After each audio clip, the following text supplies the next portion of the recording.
Hello everyone, welcome to live editing here at PhotoBoothTemplates.com. I'm Mike Bender, the founder of PhotoBoothTemplates.com, and today we're going to work through a theme. In this instance, we are editing screens, buttons, and we're going to be editing a template. Today we have a theme based on the Boho Floral Wedding. We're going to be editing a template along with screen with matching button set. This will allow for the whole photo booth to be branded the same. So in this one, we've got a request for the orange florals to be made the accent color that was provided, and the reddish flowers to be the second accent color. And then they like the text the same, and they're okay with the colors there. And then we have a custom primary also specified. It does look like we're going brown text. So first thing we're going to do is, just like we always do, we're going to get started with getting ourselves a color layer in place.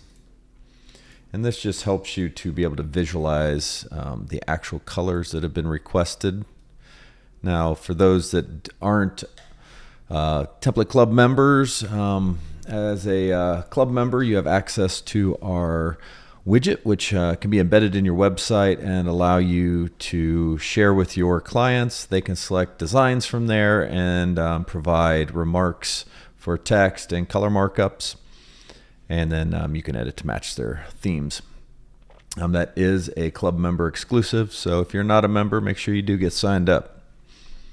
All right, let's see what these colors look like. So our first color we have is F3, F6, F4. This is really just kind of an off-white. And what we're going to do is we're going to fill. So it's got a grayish to it. All right, so just keep moving on down the line. So that's our main. Next up is our secondary color.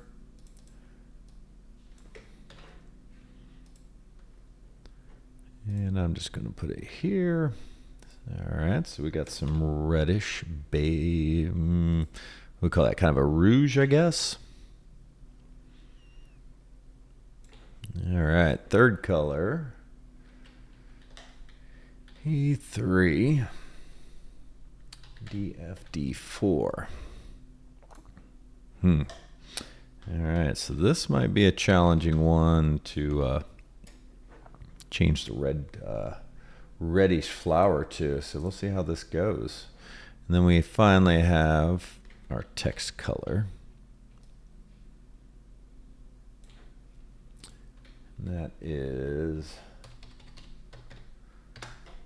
a very burnt orange, not burnt orange. You know what we call that, a dark maize.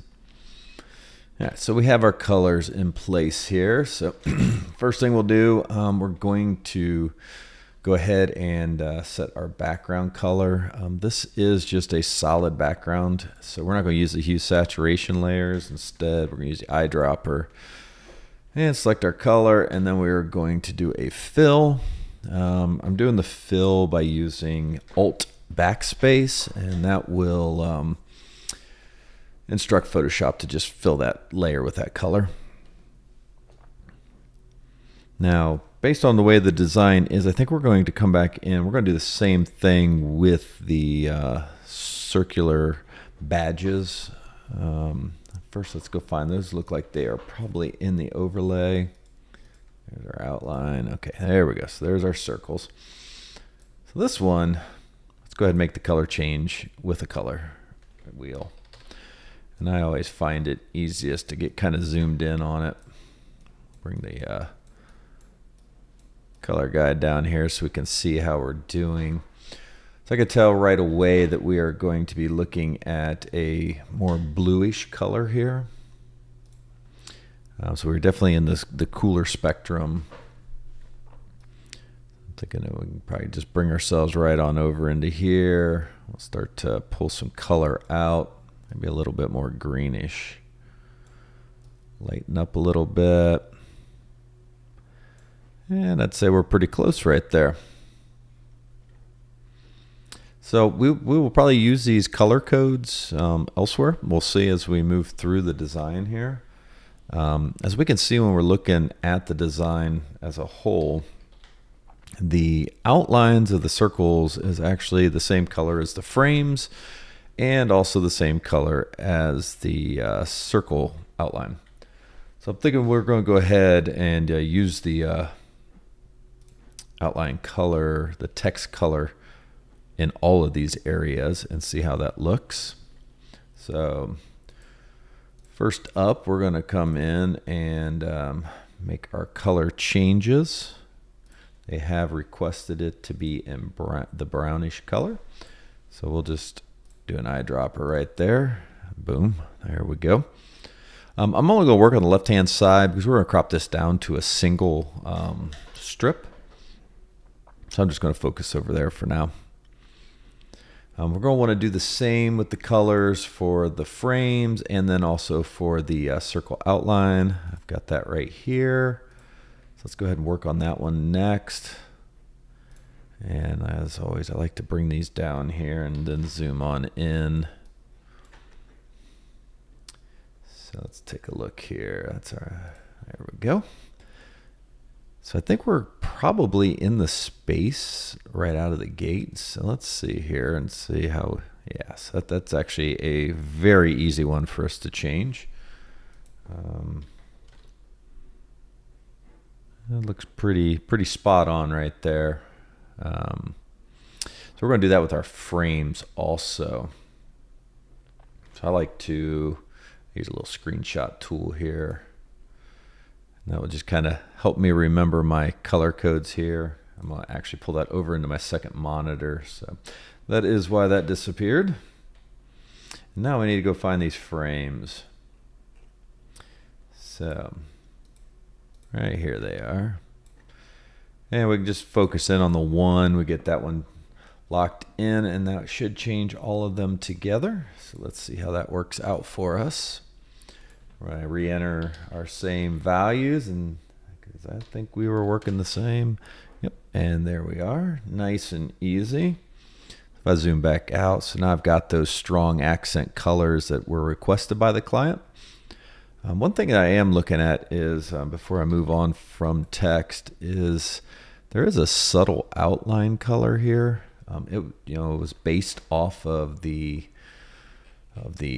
warmer wheat color that we had before. So kind of thinking we may want to take a look at that stroke.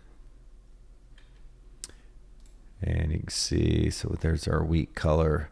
So what I would do here is I would take this color here. I would pull that in. Make sure that I am on the right side. I am not. So I am on the right side. Let's go over to the left side here. And open that back up and try that again. So here we go. Stroke. So grab the color from there. So if I do that, Gregory's outline changes and disappears. What I'm going to do is to start to darken that color up so we get a little contrast. Yeah, I don't like that. I think if we go the other way, it's going to get too light. But that was kind of what had been done. Let's try this. Let's go to our dark brown and see what happens. Yeah, I don't like that either. One other thing we can try. Let's try this. Let's come back here and mess with opacity. There we go. I think that's going to be the trick with this one. A nice little trick that we can do with that. So now that we like that, all of the layers have that applied to them. So we can come here, we can right click.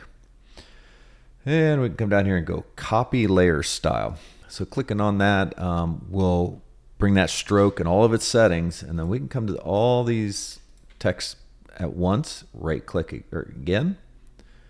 And then go paste layer style, and then that'll apply to all of them. So you can see that's a nice quick trick to be able to share layer effects across multiple layers in a few clicks.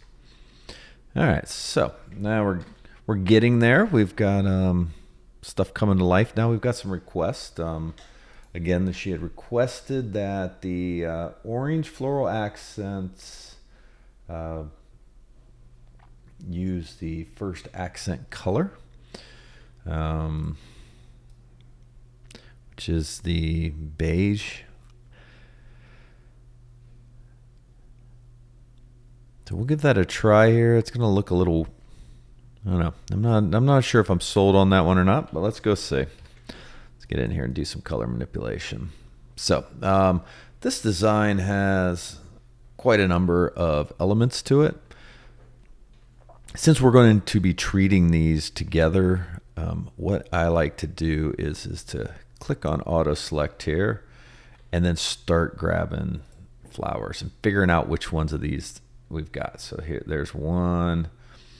And then if I come here, there's a second one. Now when I hold shift, that allows me to click and select both of them. So we've already got that one. We've got that one.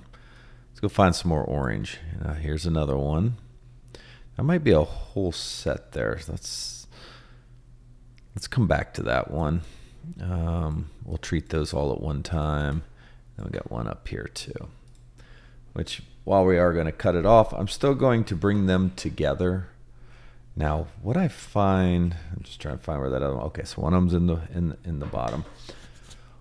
What I find very helpful with these is to actually group them into an easy way to do it's Smart Object, and that will bring that up, and then we will just have one color adjustment to make. So we're going to come in here, we're going to do our color adjustment. We're going to get back down to the bottom here. We're going to bring, so we're going into the beigeish color, right? Or, sorry, the red color on the orange. So, nope, yep. So let's see how close we can get here. These types of manipulations can get a little bit funky with the gradients in there and there. So we're going to see how well this particular design element responds. I'm going to unclick auto select because I am done selecting things for now. So we're going to go to colorize. We're going to start to pull those colors out of there, and you can see what I'm kind of talking about, where we are definitely starting to lose some color already and some variation. So we just want to get into that ballpark. Like that's a pretty good ballpark right there. What I like to do is to then see if I can bring back some of the sharpness in the colors. Hello, Michael. Hello. How are you? Pretty good, man. I missed last week, and then I'm late for this week. No worries. We're just going through and doing some color manipulation right now, and I'm getting ready to bring back some contrast into this one so that we can get a little closer into our requested colors. So today I am working on a complete set. So this is, first we're starting here with the template as requested, and then we're going to move into a screen and button set. Oh, nice. So we've already, just to recap for you, already set the background color to match their specified colors. We do have those brought in already. Moving text into the colors that they have requested, and we're starting to now do flower manipulation per the customer request. I really do like how you bring in the colors that they choose in the 4 blocks. Mm-hmm. And that really does help you adjust things. It does. The visualization is just so important, I feel like. Yeah. So we've got one more set of orange here. They've asked that this rose color be what we set all the oranges to. I'm just grabbing those. We're going to grab our previous settings. Pretty easy one, 0, 23, 0. And we're just going to come back down here and do that again. Colorize. 0, 23, 0. And that pops us right into that same color spectrum. I did put a, scroll up here to where it is, a curves layer, a custom one of those on to help bring some of the contrast. You can see how washed out the one I just did versus the other ones. what I'm going to do is I'm going to duplicate that layer, which I'm doing that by hitting Control J. You can also right click and go to duplicate. Yeah. I'm just going to drag that down to the other layer that we're working on here.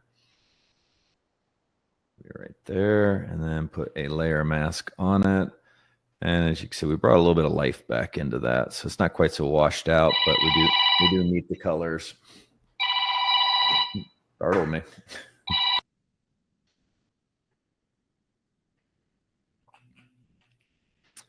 All right, and our secondary color request is to make the reddish orange into their secondary accent. Which, let's bring that back down here, is a gray. So this one's going to be a really weird one. We'll see how this one turns out. So we got to get this orangish over to the gray. So let's go back to locating our different elements by going to auto select and then selecting elements by highlighting them. You'll start to see the blue box, holding the shift key, and then it will group them. That will at least allow us to get in there like that. We've got them up here also. All right, so we're going to do the same trick as last time. We're going to right click on all those and go to convert to smart object. Now we have a single hue saturation layer we can use.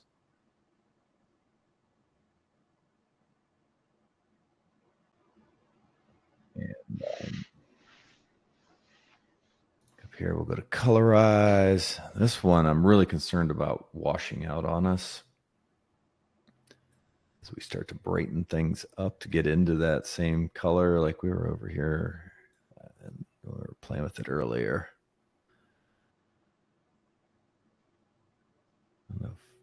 Yeah. It's hard to see that wedding of. Yeah, we're gonna play with that too. I was looking at that myself. A little bit of, yeah, boy, those are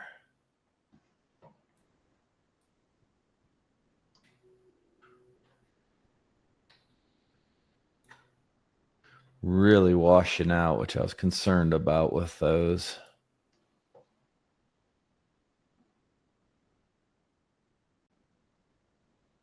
think we gotta stay right in that space. I think that's probably about as close as I am going to get those.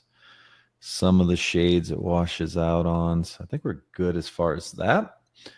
And I'm going to bring in the same curves layer and see how that does with that. Probably have to get a little bit stronger on that, see if we can get a little bit deeper. Yeah, that's going to be a hard one, I think. Yeah, I worry how that's going to print. Yeah, that'll be almost, I would suspect those would almost wash out on us. Let's see if we can get any contrast. Yeah, see, as we contrast that, it even just really wants to be a little darker to be able to keep those.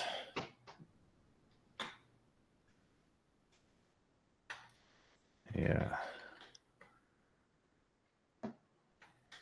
That one is a challenging one. And let's wash it out a bit too, doesn't it? Yeah, that's a tough one. Yeah. Just trying to think what other layers we could potentially use on that.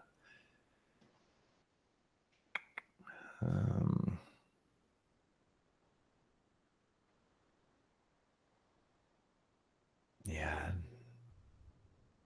I don't think vibrance is going to give us anything. That's just going to affect the saturation levels. I feel like this is really where we've got to manipulate it from.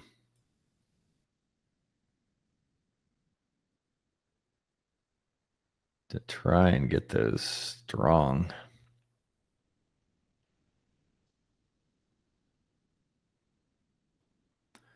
It's like as soon as you start to get some of the contrast back in there, boy, it just really wants to wash out.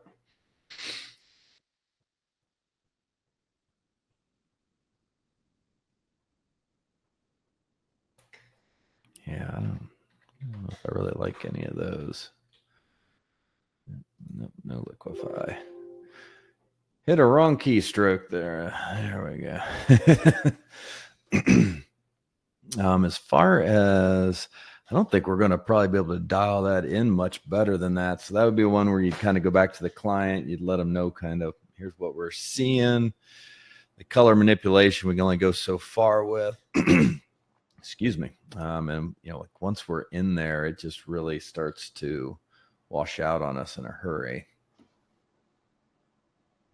And then also, you know, let them know about the concern of printing with that. And then maybe get them to move to another color. Like you could probably bring in a, you know, variation of the maze here. But we're going to move forward with it this way, just for sake of time. We're going to come up here and we're going to find... Yep, we're going to quit search around, keep on auto select. There we go. Get our circles. There they are. It's the outline actually, yes. So it is outside. So we're going to hold our control button. We're going to click on the little icon. Then we're going to hold our control and shift and click onto this guy. And you'll see it grows just a little bit out. So what this is doing is, you know, highlighting our area there. What I'm thinking I'm going to do here is I'm going to invert that selection. And these flowers and these flowers, where we brought them from the background to the foreground, they are now blocking text. So I am going to put a layer mask over those. And we can hold our control button, click on the mask icon, reactivate that same mask, come up here on our other flowers. And now everything is in behind and much easier to read. Much easier, yeah. All right, so we're going to go ahead and move forward with getting this down to a single strip. So we're going to keep this left strip. So to do so, move that anchor into the center left position, and then we're going to cut it in half at 620. And then we're going to repeat that process of canvas size, this time going to the right center, and we're going to get rid of our bleed all the way around, going to 600 by 1800. And that gives us a nice little single strip. This is an iPad software that we're working with. So we are going to also come in and do cut out the photo areas so that we can export out a single overlay. And to do that, I'm going to go into the photo spots, find coordinates, control click on the coordinates thumbnail. Then I'm going to invert the selection. I keep doing that with the shortcut keys, but you can come up here to select and go to inverse, or you can hit the Control Shift I. Once I've done that, I'll come down here and select on the background layer group. So this is the grouping and not like individual layers. And then we're going to click on layer mask, turn off photo spots, and now we have an overlay we can use. So that is something we do each week as far as editing the templates, but now we can start to move in between and bring what we've done over there and move it over here. So what we'll do here is discuss how a screen Photoshop layer template is set up. We have a text layer, as we've always had in the others, and then we have a graphics layer group. The graphics layer group has all of everything. There's not really any overlays or anything. All the elements are just kind of stacked in there. Topmost will sit in front of anything behind it. And then we have 4 sample buttons here, which are available in our button sets. So we got a few of them here that you can use. You can export those out, or we do have full sets of 16 buttons that can be used to thoroughly modify your whole design inside of your photo booth app. So now we need to come back and figure out all of our color codes, right? So there's a couple ways we can address this. I like to do this and bring out the one that I was working on so that I can quickly reference different elements in here and how we have approached the hue saturation settings. So let's get started first with the background. This was just a fill, and we're going to do that same way here. I'll click there. We'll fill that out. Let's see if we got it right color. Yep. That one's interesting. I did not see. That one's interesting. What we got going on here? Oh, I see what we got going on here. I am in the wrong window, so nothing is changing. One confusing part about this, what you can do to help yourself is to actually pull that out into its own window so you can see the text change brightness and know where you're actually at. All right, now that we're in the right one, let's do that fill this time. And there we go. That looks much better.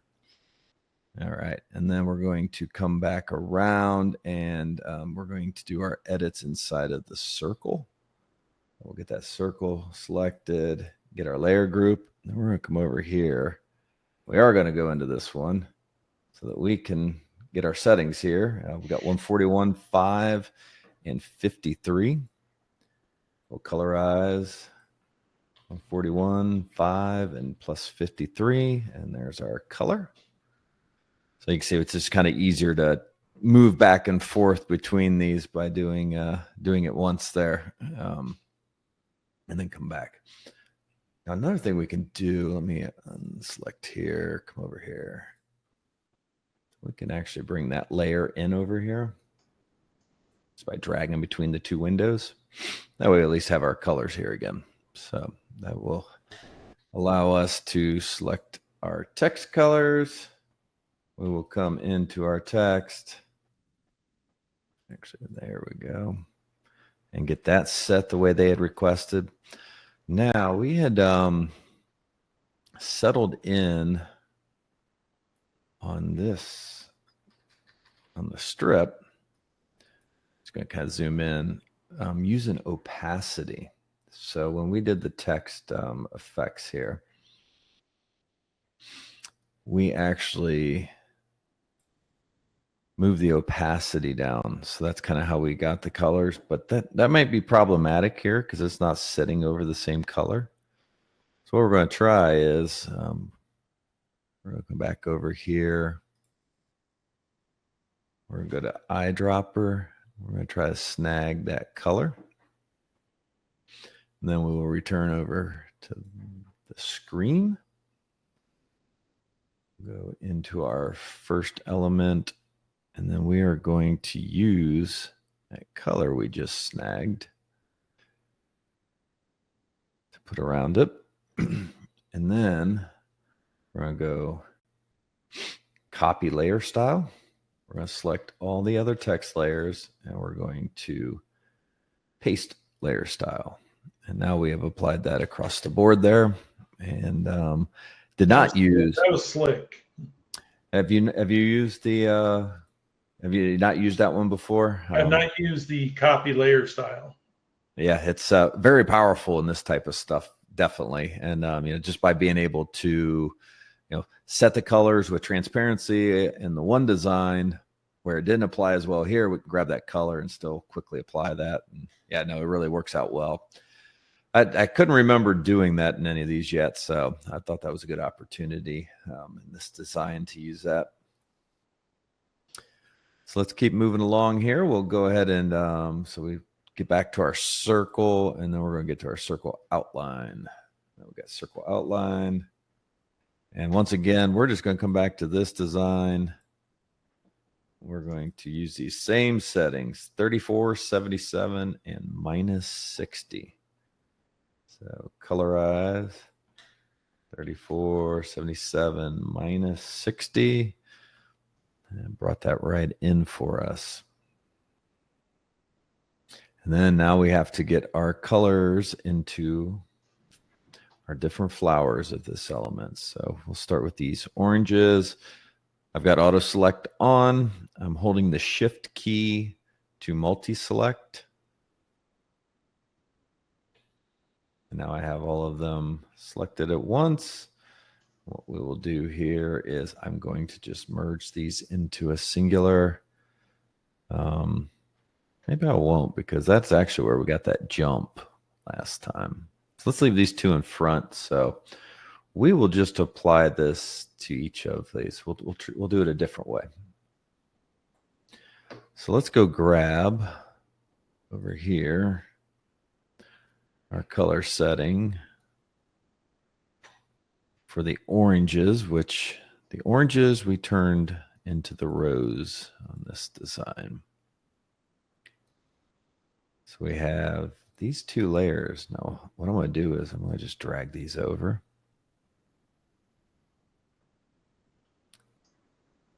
And as you can see, that brought this one flower in, right? So we do have a couple more that we want to bring in. They're both in the background. So what I'm going to do with those is I'm going to select each of these, and then we will group these ones so that we only have to do one more edit. So we'll go to convert to smart object. We'll come up to our two new layers. I'm just going to go Control J, and I am going to drag them down. You can see as I'm dragging, I can see where it's actually going to apply for me, because I did not do a good job of paying attention where the orange was that I was looking at. Let's see here. Let's just go find it.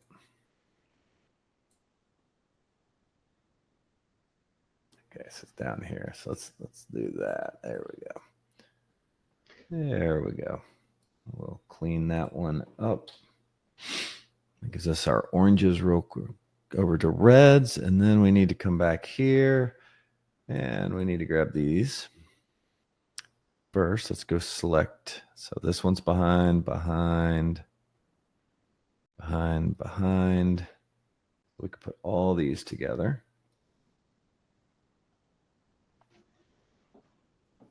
And then we will drag those layers over here.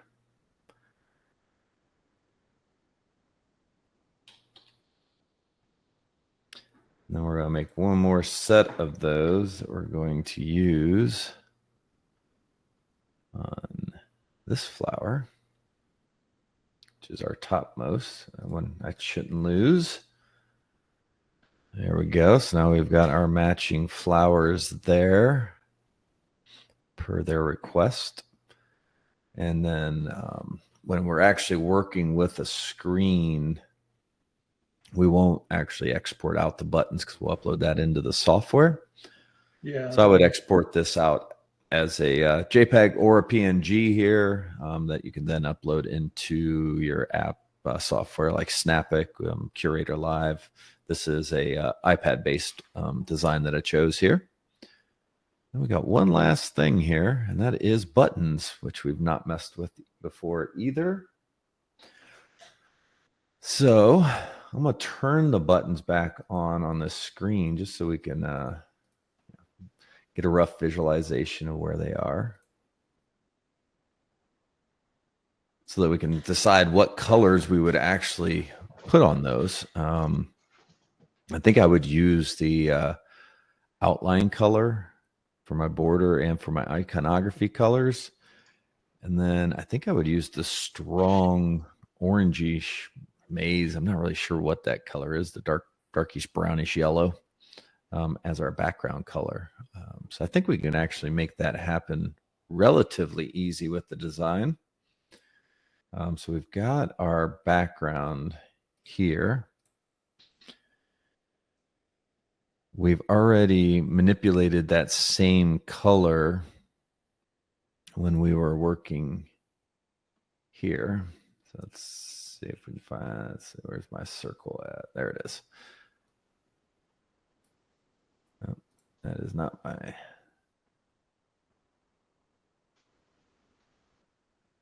underneath. There it is. There's our.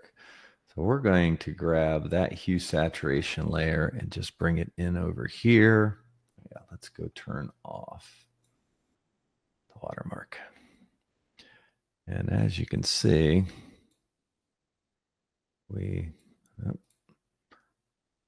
moving a little slow. There we go. We'll just zoom that up a little bit. I don't know what my mouse cursor is doing here. I hope my mouse isn't dying. It's not flashing red at me, so time will tell, I guess. So now we want to manipulate the iconography, the outer circle. Also, we'll want to change. We're going to make those the same color as we had done with the wording here without the overlay. And the nice thing about Photoshop is it will actually remember the most recent layer style you've done. So we can just actually play with that. And what it'll do is it should give me that color real quick to work with. I thought that was actually going to work differently. Did not do what I wanted it to. We're going to go color overlay. There we go. That's how we're going to treat that. And then I'm going to copy layer style. And as you can see, we actually have a whole bunch of different layers available to these. You can just come down through there. I'm just going to do some of them. Get the point, and we can apply those layer styles to all of them. And then we can come down here, and instead of playing with the hue sat layer, since we got a simple circular shape, we can come and do the same thing here and get that to be that same color. And then the last thing would be to get that text to pop. I would actually change the text to white. I think it would probably stand out the best. We will take a look here and see.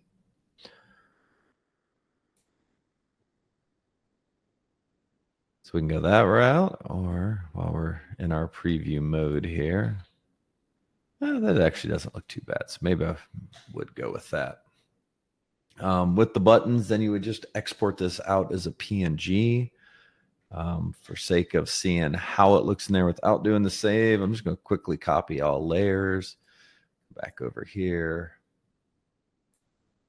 Button area, just so we can kind of see how that would lay in there. And you can see if that actually fits in there pretty nice.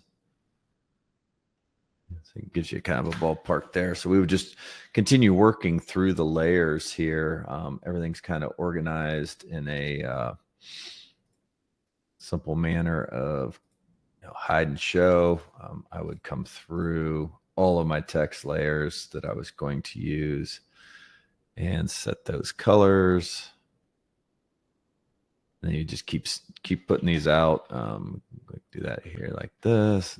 You can see we can just kind of really get a good visualization of once we upload those into the photo booth software of kind of how the actual design's going to look on the photo booth before the guest selects what they're going to do. That was pretty much what I had planned on doing for today. Is there any questions I can answer for you? So I've tried a handful of start screens. And I literally, nobody at the weddings have ever said anything about them. Yeah, I mean, some people are really, they really enjoy them. As far as guests really aren't going to notice. It's really would be your bride, where that power would be the most visualized, and it's really kind of the sell up front on that.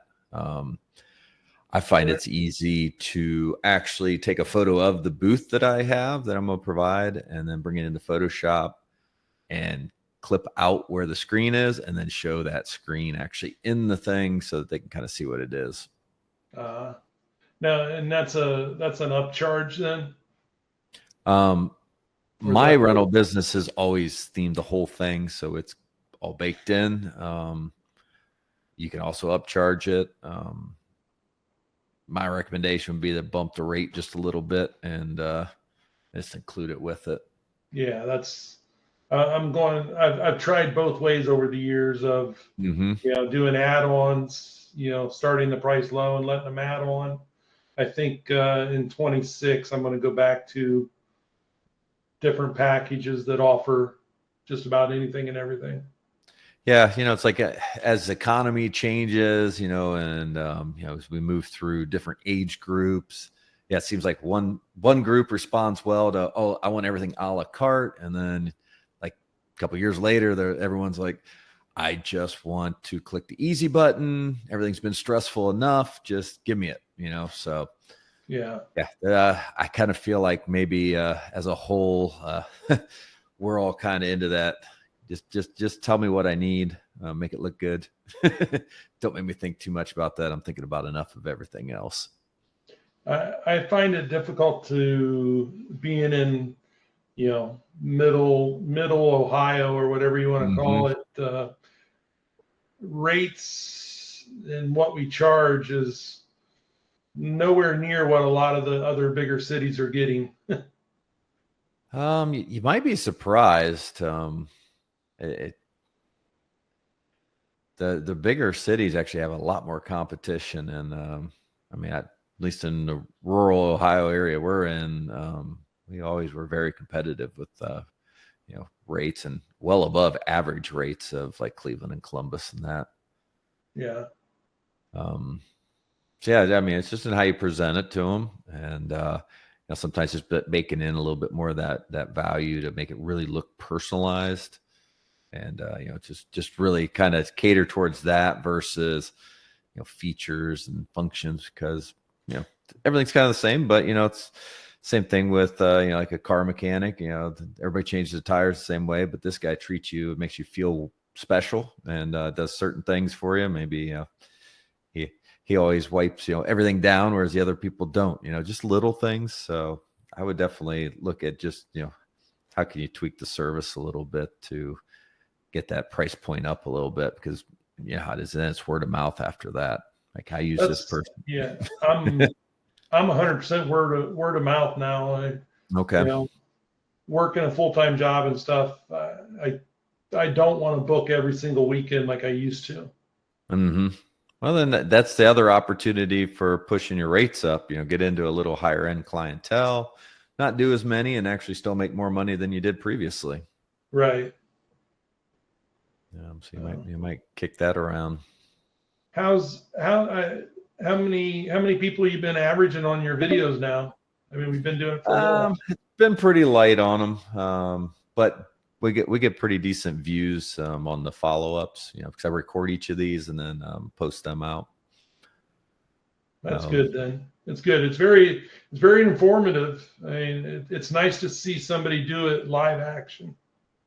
Yeah, I'd kicked around the idea for years and just finally did it. Like, I've worked in Photoshop for so long, I don't really think about a lot of these things, but just, like you said, watching somebody who's, used the tool for 25 years, there's little things that, you probably pick up, like the layer styles today, right? Yeah. Little tool that now you can use that whenever you're editing, and you're like, okay, I just have a quick color change I want to make, so let's just do an overlay and color overlay, and then we'll copy and we'll paste that on all the elements that we want it to be like that.